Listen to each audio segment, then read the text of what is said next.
Well, hey guys, it's Daily Devo time. I'm Alex, and today we're talking about gentleness.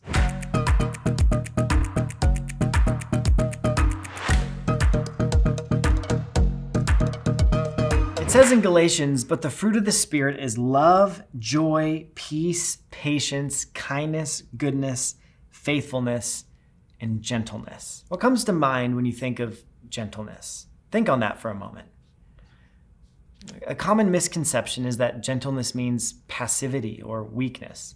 One who is gentle is one who is weak. This is untrue.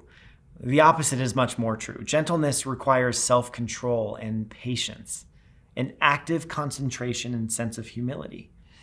I think of my kid walking across the kitchen holding a large glass of milk to drink along with his mac and cheese.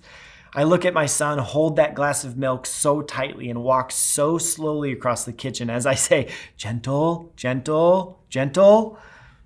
The amount of concentration and humility it takes him to not spill is vast. If my son had a little too much confidence, a little sense of pride in him carrying that glass of milk, he would have probably ran a little too fast and tripped and fell, and that milk would have spilled all over the kitchen. And that would have been a situation nobody wants to clean up. Gentleness, ultimately then, opposes pride and anger. Not that pride and anger go hand in hand, but Jesus modeled gentleness in John 8. When the Pharisees bring a woman who was caught in adultery to Jesus, the Pharisees told Jesus that the law of Moses commanded them to stone such a woman, to which Jesus responds, "Let any one of you who is without sin be the first to throw a stone at her." After everyone leaves, Jesus does not condemn her. He tells her to go and sin no more. Did this woman go and live a sinless life from here on out?